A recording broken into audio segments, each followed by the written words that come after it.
चौधरी इतरत अली कड़े के बड़े जागीरदार थे।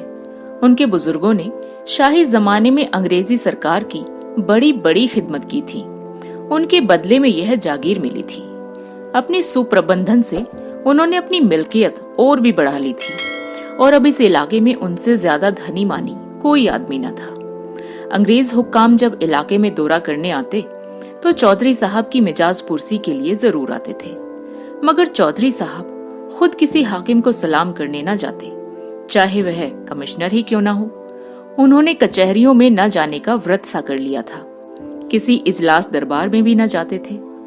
किसी हाकिम के सामने हाथ बांधकर खड़ा होना और उसकी हर एक बात पर जी हुजूर करना अपनी शान के खिलाफ समझते थे। वह यथासाध्य किसी मामले मुकदमे में न पड़ते थे, चाहे अपना नुकसान ही क्यों न होता हो।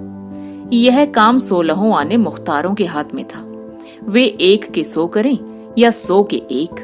फारसी और अरबी के आलिम थे, शरा के बड़े पाबंद, सूद को हराम समझते, 5 वक्त की नमाज अदा करते, 30 रोजे रखते और नित्य कुरान की तिलावत करते थे। मगर धार्मिक संकीर्णता कहीं छू तक नहीं गई थी। प्रातःकाल गंगा स्नान करना उनका नित्य का नियम था। पानी बरसे पाला पड़े पर 5 बजे वह कोस भर चलकर गंगा तट पर अवश्य पहुंच जाते। लौटते वक्त अपनी चांदी की सुराही गंगा जल से भर लेते और हमेशा गंगा जल ही पीते। गंगा जी के सिवा वह और कोई पानी पीते ही न थे। शायद कोई योगी यति भी गंगा जल पर इतनी श्रद्धा न रखता होगा। उनका सारा घर भीतर से बाहर तक 7वें दिन गऊ के गोबर से लीपा जाता था। इतना ही नहीं, उनके यहाँ बगीचे में एक पंडित 12 मास दुर्गा पाठ भी किया करते थे। साधु सन्यासियों का आदर सत्कार तो उनके यहाँ जितनी उदारता और भक्ति से किया जाता था, उस पर राजों को भी आश्चर्य होता था। यूं कहिए कि सदाव्रत चलता रहता था। उधर मुसलमान फकीरों का खाना बावर्ची खाने में पकता था और कोई 100-125 आदमी नित्य एक दस्तरख्वान पर खाते थे। इतना दान पुण्य करने पर भी उन पर किसी महाजन का 1 कौड़ी का भी कर्ज न था। नियत की कुछ ऐसी बरकत थी कि दिन दिन उन्नति ही होती जाती थी। उनकी रियासत में आम हुक्म था कि मुर्दों को जलाने के लिए, किसी यज्ञ या भोज के लिए, शादी ब्याह के लिए सरकारी जंगल से जितनी लकड़ी चाहे काट लो, चौधरी साहब से पूछने की जरूरत न थी।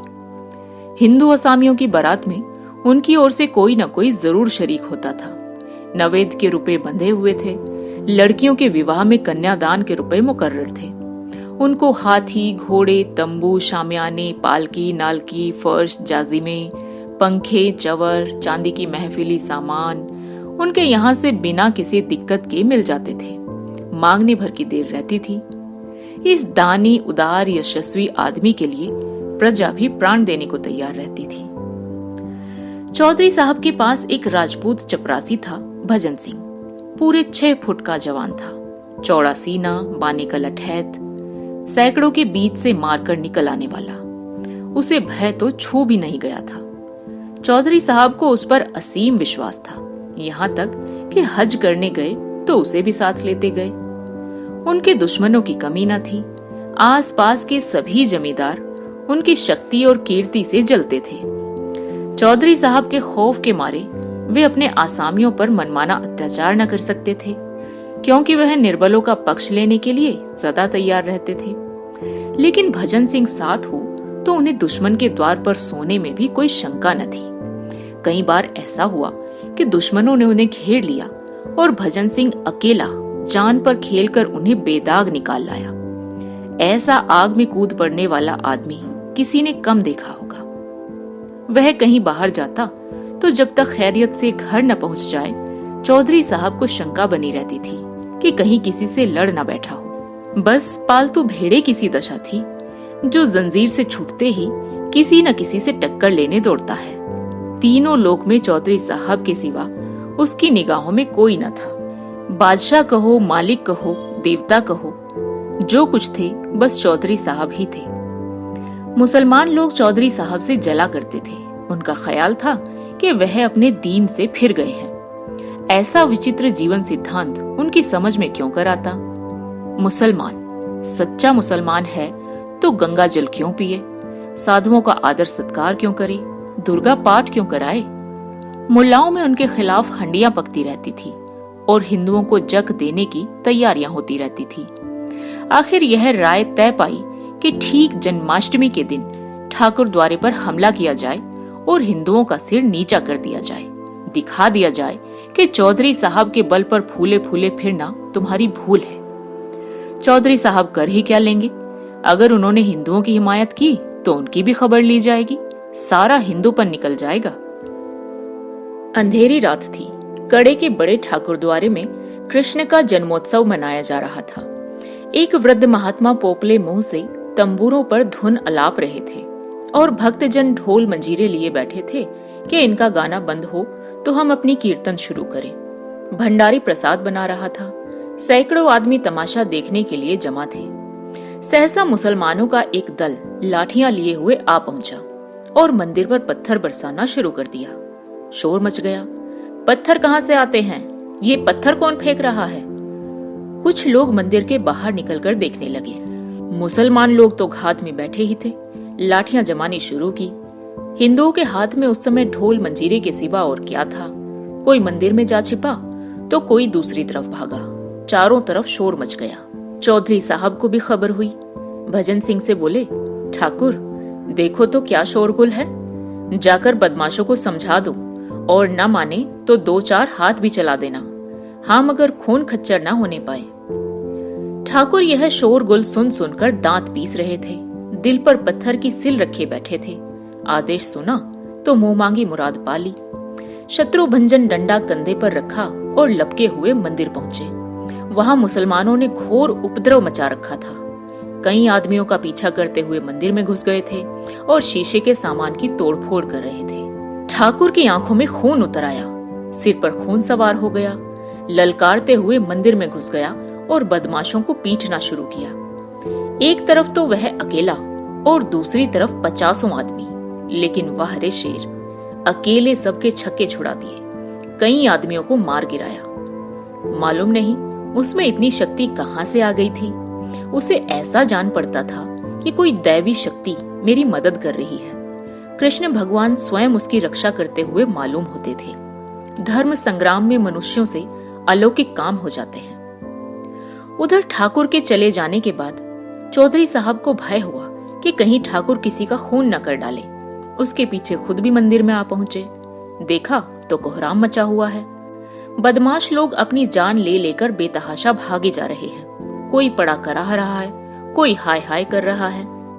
ठाकुर को पुकारना ही चाहते थे कि सहसा एक आदमी भागा हुआ आया और उनके सामने आता आता जमीन पर गिर पड़ा। चौधरी साहब ने उसे पहचान लिया और दुनिया आंखों में अंधेरी हो गई। ये उनका इकलौता दामाद और उनकी जायदाद का इकलौता वारिस शाहिद हुसैन था। चौधरी ने दौड़कर शाहिद को संभाला और जोर से बोला, ठाकुर इधर आओ, लालटेन लालटेन, अरे ये तो मेरा शाहिद है। ठाकुर के हाथ पांव फूल गए। लालटेन लेकर बाहर निकले। शाहिद हुसैन ही था। उसका सिर फट गया था और रक्त उछलता हुआ निकल रहा था। चौधरी ने सिर पीटते हुए कहा, ठाकुर तुमने तो मेरा चिराग ही गुल कर दिया। ठाकुर ने थर थर कांपते हुए कहा, मालिक भगवान जानते हैं, मैंने पहचाना नहीं। चौधरी, नहीं, मैं तुम्हारे ऊपर इल्जाम नहीं रखता। भगवान के मंदिर में किसी को घुसने का अख्तियार नहीं है। अफसोस यही है कि खानदान का निशान मिट गया और तुम्हारे हाथों। तुमने मेरे लिए हमेशा अपनी जान हथेली पर रखी और खुदा ने तुम्हारे ही हाथों मेरा सत्यानाश करा दिया। चौधरी साहब रोते जाते थे और ये बातें कहते जाते थे। ठाकुर ग्लानि और पश्चाताप से गड़ा जाता था। अगर उसका अपना लड़का मारा गया होता तो उसे इतना दुख ना होता। ओह, मेरे हाथों मेरे मालिक का सर्वनाश हुआ, जिसके पसीने की जगह मैं खून बहाने को तैयार रहता था, जो उसका स्वामी ही नहीं इष्ट था, जिसके इशारे से वह आग में कूद सकता था, उसी के वंश की उसने जड़ काट दी। वह उसकी आस्तीन का सांप निकला। रुंधे हुए कंठ से बोला, सरकार मुझसे बढ़कर अभागा और कौन होगा। मेरे मुंह में कालिख लग गई। यह कहते कहते ठाकुर ने कमर से छुरा निकाल लिया। वह अपनी छाती में छुरा घोंपकर काली मां को रक्त से धोना ही चाहते थे कि चौधरी साहब ने लपक कर छुरा उनके हाथों से छीन लिया और बोले, क्या करते हो? होश संभालो, ये तकदीर के करिश्मे हैं, इसमें तुम्हारा कोई कसूर नहीं। खुदा को जो मंजूर था वो हुआ। मैं अगर खुद शैतान के बहकावे में आकर मंदिर में घुसता और देवता की तौहीन करता और तुम मुझे पहचान कर भी कत्ल कर देते तो मैं अपना खून माफ कर देता। किसी के दीन की तौहीन करने से बड़ा और कोई गुनाह नहीं। गो इस वक्त मेरा कलेजा फटा जाता है और यह सदमा मेरी जान ही लेकर छोड़ेगा, पर खुदा गवाह है कि मुझे तुमसे जरा भी मलाल नहीं है। तुम्हारी जगह अगर मैं होता तो मैं भी यही करता, चाहे मेरे मालिक का बेटा ही क्यों ना होता। घर वाले मुझे तानों से छेदेंगे, लड़की रो रो कर मुझसे खून का बदला मांगेगी, सारे मुसलमान मेरे खून के प्यासे हो जाएंगे, मैं काफिर और बेदीन कहा जाऊंगा। शायद कोई दीन का पक्का नौजवान मुझे कत्ल करने पर भी तैयार हो जाए, लेकिन मैं हक से मुंह न मोड़ूंगा। अंधेरी रात है, इसी दम यहां से भाग जाओ और मेरे इलाके में किसी छावनी में छिप जाओ। वो देखो कई मुसलमान चले आ रहे हैं, मेरे घर वाले भी हैं, भागो। साल भर भजन सिंह चौधरी साहब के इलाके में छिपा रहा। एक और मुसलमान लोग उसकी टोह में लगे रहते थे, दूसरी ओर पुलिस, लेकिन चौधरी उसे हमेशा छिपाते रहते थे। अपने समाज के ताने सहे, अपने घर वालों का तिरस्कार सहा, पुलिस के वार सहे, मुल्लाओं की धमकियां सही, पर भजन सिंह की खबर किसी को कानो कान न होने दी। ऐसे वफादार स्वामी भक्त सेवक को वह जीते जी निर्दय कानून के पंजे में न देना चाहते थे। उनके इलाके की छावनियों में कई बार तलाशियां हुई। मुल्लाओं ने घर के नौकरों लौंडियों को मिलाया, लेकिन चौधरी ने ठाकुर को अपने एहसानों की भांति छिपाए रखा। लेकिन ठाकुर को अपने प्राणों की रक्षा के लिए चौधरी साहब को संकट में पड़े देखकर असह्य वेदना होती थी। उनके जी में बार बार आता था, चलकर मालिक से कह दूं कि मुझे पुलिस के हवाले कर दीजिए, लेकिन चौधरी साहब बार बार उसे छिपे रहने की ताकीद करते रहते थे। जाड़ों के दिन थे, चौधरी साहब अपने इलाके का दौरा कर रहे थे। अब वह मकान पर बहुत कम ही रहते थे। घर वालों के शब्द बाणों से बचने का यही उपाय था। रात को खाना खाकर लेटे ही थे कि भजन सिंह आकर उनके सामने खड़ा हो गया। उसकी सूरत इतनी बदल गई थी कि चौधरी साहब देखकर चौंक पड़े। ठाकुर बोला, सरकार अच्छी तरह हैं? चौधरी, हाँ खुदा का फजा है, तुम तो बिल्कुल पहचाने ही नहीं जाते। इस वक्त कहां से आ रहे हो? ठाकुर, मालिक अब तो छिप कर नहीं रहा जाता। हुक्म हो तो जाकर अदालत में हाजिर हो जाऊं। जो भाग्य में लिखा होगा वह होगा। मेरे कारण आपको इतनी परेशानी हो रही है, यह मुझसे नहीं देखा जाता। चौधरी, नहीं ठाकुर, मेरे जीते जी नहीं। तुम्हें जानबूझकर भाड़ के मुंह में नहीं डाल सकता। पुलिस अपनी मर्जी के माफिक शहादतें बना लेगी और मुफ्त में तुम्हें जान से हाथ धोना पड़ेगा। तुमने मेरे लिए बड़े बड़े खतरे सहे हैं। अगर मैं तुम्हारे लिए इतना भी ना कर सकूं तो मुझसे कुछ मत कहना। ठाकुर, कहीं किसी ने सरकार?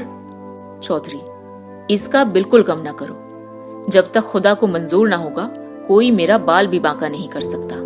तुम अब जाओ, यहाँ ठहरना खतरनाक है। ठाकुर, सुनता हूं लोगों ने आपसे मिलना जुलना छोड़ दिया है। चौधरी, दुश्मनों का दूर ही रहना अच्छा।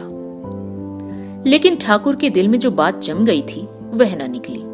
इस मुलाकात ने उसका इरादा और भी पक्का कर दिया। इन्हें मेरे कारण यूं मारे मारे फिरना पड़ रहा है। यहाँ इनका कौन अपना बैठा हुआ है? जो चाहे आकर हमला कर सकता है। मेरी इस जिंदगी को धिक्कार है। प्रातःकाल ठाकुर जिला हाकिम के बंगले पर पहुंचा। साहब ने पूछा, तुम अब तक चौधरी के कहने से छिपा था? नहीं हुजूर, अपनी जान के खौफ से।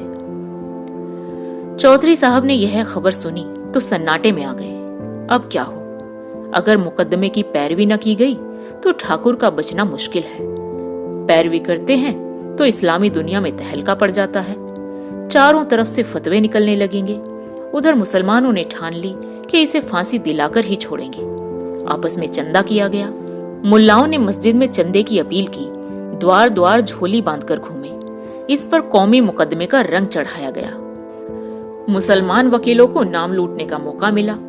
आसपास के जिलों में लोग जिहाद में शरीक होने के लिए आने लगे। चौधरी साहब ने भी पैरवी करने का निश्चय किया, चाहे कितनी ही आफतें क्यों ना सिर पर आ पड़े।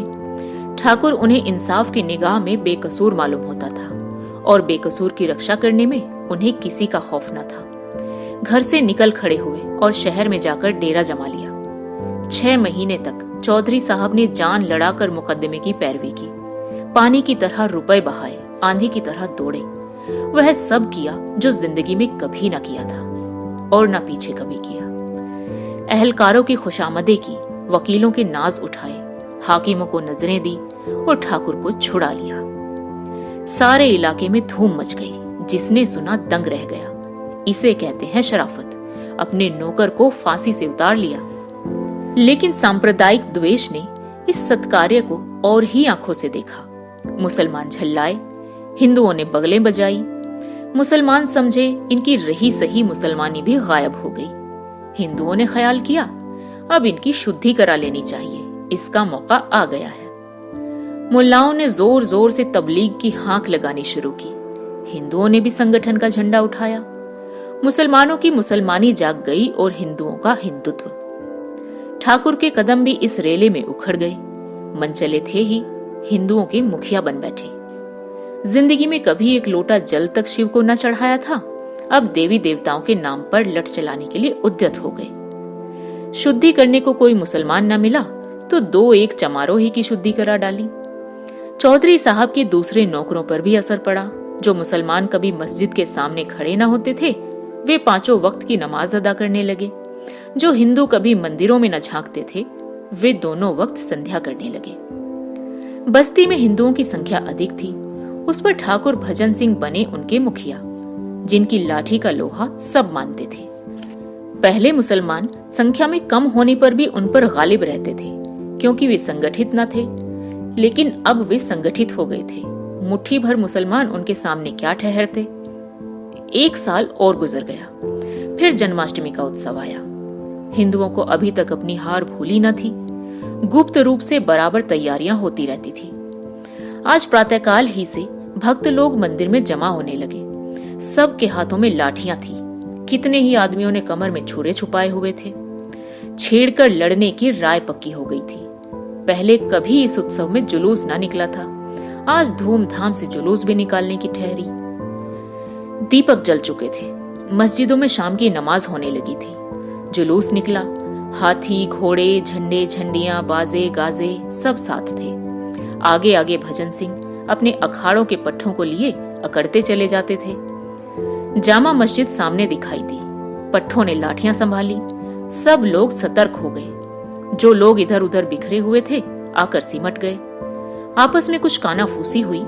बाजे और जोर से बजने लगे। जयकार की ध्वनि और जोर से उठने लगी। जुलूस मस्जिद के सामने जा पहुंचा। सहसा एक मुसलमान ने मस्जिद से निकलकर कहा, नमाज का वक्त है, बाजे बंद करो। भजन सिंह, बाजे न बंद होंगे। मुसलमान, बंद करने पड़ेंगे। भजन सिंह, तुम अपनी नमाज क्यों बंद नहीं कर देते? मुसलमान, चौधरी साहब के बल पर मत फूलना, अब की होश ठंडे हो जाएंगे। भजन सिंह, चौधरी साहब के बल पर तुम फूलो, यहां अपने ही बल का भरोसा है, यह धर्म का मामला है। इतने में कुछ और मुसलमान निकल आए और बाजे बंद करने का आग्रह करने लगे। इधर और जोर से बाजे बजने लगे। बात बढ़ गई। एक मौलवी ने भजन सिंह को काफिर कह दिया। ठाकुर ने उसकी दाढ़ी पकड़ ली। फिर क्या था, सूरमा लोग निकल पड़े। मारपीट शुरू हो गई। ठाकुर हल्ला मारकर मस्जिद में घुस गए और मस्जिद के अंदर मारपीट होने लगी। यह नहीं कहा जा सकता कि मैदान किसके हाथ रहा। हिंदू कहते थे हमने खदेड़ खदेड़ कर मारा। मुसलमान कहते थे हमने वह मार मारी कि फिर सामने नहीं आएंगे। पर इन विवादों के बीच में एक बात मानते थे और वह थी ठाकुर भजन सिंह की अलौकिक वीरता। मुसलमानों का कहना था कि ठाकुर ना होता तो हम किसी को जिंदा न छोड़ते। हिंदू कहते थे कि ठाकुर सचमुच महावीर का अवतार है। इसकी लाठियों ने उन सबों के छक्के छुड़ा दिए। उत्सव समाप्त हो चुका था। चौधरी साहब दीवान खाने में बैठे हुए हुक्का पी रहे थे। उनका मुख लाल था, त्योरियां चढ़ी हुई थी और आंखों से चिंगारियां सी निकल रही थी। खुदा का घर नापाक किया गया, यह ख्याल रह रहकर उनके कलेजे को भसोसता था। खुदा का घर नापाक किया गया, जालिमों को लड़ने के लिए क्या नीचे मैदान में जगह न थी? खुदा के पाक घर में यह खून खच्चर, मस्जिद की यह बेहुरमती। मंदिर भी खुदा का घर है और मस्जिद भी। मुसलमान किसी मंदिर को नापाक करने के लिए सजा के लायक हैं, क्या हिंदू मस्जिद को नापाक करने के लिए उसी सजा के लायक नहीं? और यह हरकत ठाकुर ने की, इसी कसूर के लिए तो उसने मेरे दामाद को कत्ल किया था। मुझे मालूम होता कि उसके हाथों ऐसा फेल होगा तो उसे फांसी पर चढ़ने देता। क्यों उसके लिए इतना हैरान, इतना बदनाम, इतना जेरबार होता? ठाकुर मेरा वफादार नौकर है, उसने बारहा मेरी जान बचाई है, मेरे पसीने की जगह खून बहाने को तैयार रहता है। लेकिन आज उसने खुदा के घर को नापाक किया है और उसे इसकी सजा मिलनी चाहिए। इसकी सजा क्या है? जहन्नुम। जहन्नुम की आग के सिवा इसकी कोई सजा नहीं है। जिसने खुदा के घर को नापाक किया उसने खुदा की तौहीन की है, खुदा की तौहीन। सहसा ठाकुर भजन सिंह आकर खड़े हो गए। चौधरी साहब ने ठाकुर को क्रोधोन्मत्त आंखों से देखकर कहा, तुम मस्जिद में घुसे थे?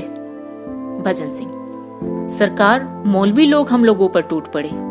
चौधरी, मेरी बात का जवाब दो, तुम मस्जिद में घुसे थे?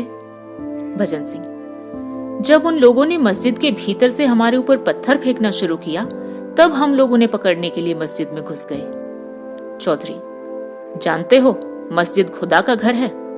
भजन सिंह, जानता हूं हुजूर, क्या इतना भी नहीं जानता?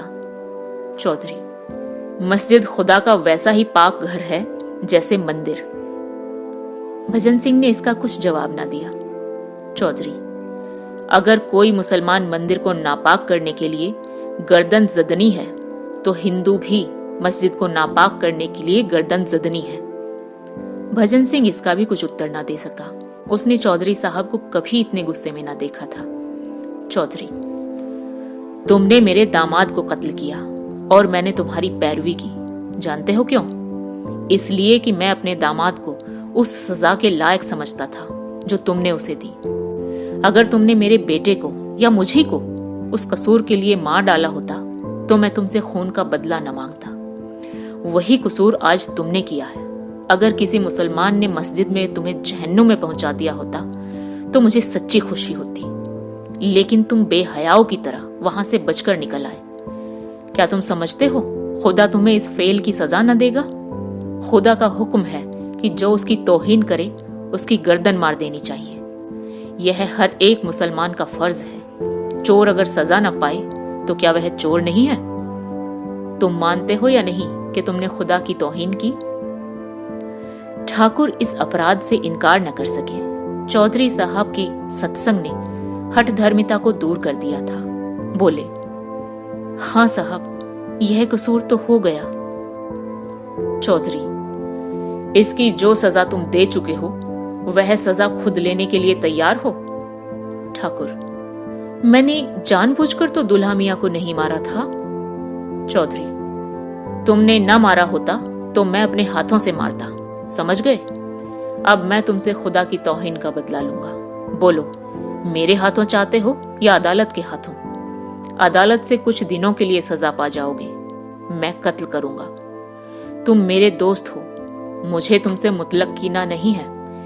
मेरे दिल को कितना रंज है यह खुदा के सिवा और कोई नहीं जान सकता, लेकिन मैं तुम्हें कत्ल करूंगा। मेरे दीन का यही हुक्म है। यह कहते हुए चौधरी साहब तलवार लेकर ठाकुर के सामने खड़े हो गए। विचित्र दृश्य था। एक बूढ़ा आदमी, सिर के बाल पके, कमर झुकी, तलवार लिए एक दैव के सामने खड़ा था। ठाकुर लाठी के एक ही वार से उनका काम तमाम कर सकता था, लेकिन उसने सिर झुका दिया। चौधरी के प्रति उसके रोम रोम में श्रद्धा थी। चौधरी साहब अपने दीन के इतने पक्के हैं, इसकी उसने कभी कल्पना तक न की थी। उसे शायद धोखा हो गया था कि यह दिल से हिंदू है। जिस स्वामी ने उसे फांसी से उतार लिया, उसके प्रति हिंसा या प्रतिकार का भाव उसके मन में क्यों कर आता? वह दिलेर था और दिलेरों की भांति निष्कपट था। उसे इस समय क्रोध न था, पश्चाताप था। दीन कहता था मारो, सज्जनता कहती थी छोड़ो। दीन और धर्म में संघर्ष हो रहा था। ठाकुर ने चौधरी का असमंजस देखा, गदगद कंठ से बोला, मालिक, आपकी दया मुझ पर हाथ न उठाने देगी। अपने पाले हुए सेवक को आप मार नहीं सकते, लेकिन ये सिर आपका है। आपने इसे बचाया था, आप इसे ले सकते हैं। यह मेरे पास आपकी अमानत थी, वह अमानत आपको मिल जाएगी। सवेरे मेरे घर किसी को भेजकर मंगवा लीजिएगा। यहां दूंगा तो उपद्रव खड़ा हो जाएगा। घर पर कौन जाने किसने मारा। जो भूल चूक हुई हो क्षमा कीजिएगा। यह कहता हुआ ठाकुर वहां से चला गया।